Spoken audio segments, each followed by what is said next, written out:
Hey there folks, welcome to the Auto Universe. In today's video, we are going to show you the long-awaited Jeep with pickup bed, which is the Gladiator.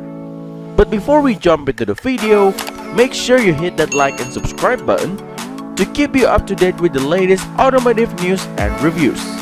Now, onto the video. The 2020 Jeep Gladiator is a better Wrangler Unlimited for most people. I know, that's a big claim. The Wrangler is a freaking icon, quite possibly the most identifiable vehicle on the planet.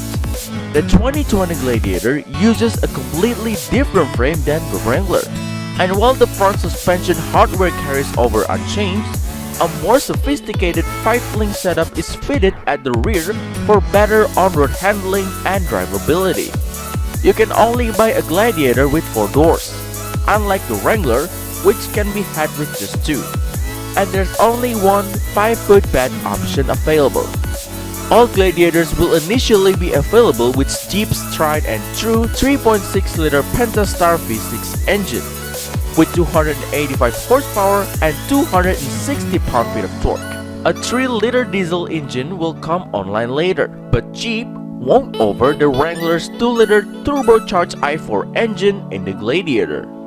Not a problem, the V6 works just fine, and you can get it with a 6-speed manual transmission. The Gladiator off-roads like a Wrangler should, with only a few minor compromises. On a Jeep designed off-road course full of thick clay mud, the 33-inch Falcon Wild Peak tires on the Rubicon model are getting a real workout.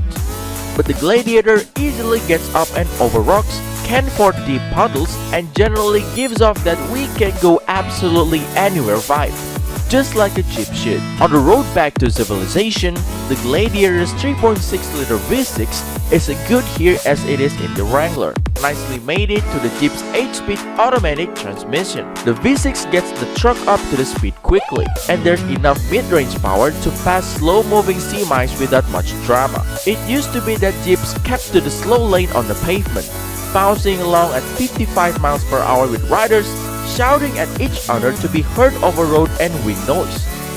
No more, my friend. The Gladiator is happy to cruise at 70 or 75 miles per hour without wandering all over the road. The Rubicon's Falcon tires may be a bit of noise, yes, but in the less aggressive overland, I can talk to my passengers at a normal volume. Inside, the Gladiator has an upright dashboard that imitates the Wranglers and support user-friendly controls. Durable details include a waterproof push-button start, and there are optional convenience features such as heated steering wheels and heated front seats. Unfortunately, the Gladiator has easily the highest starting price in the mid-size truck segment. The base sport trim starts at $33,545 but those prices reflect 2-wheel drive regular cab samples with base 4-cylinder engines. The Gladiator instead comes standard with 4-wheel drive, a V6 engine, and the Gladiator's price isn't so egregious.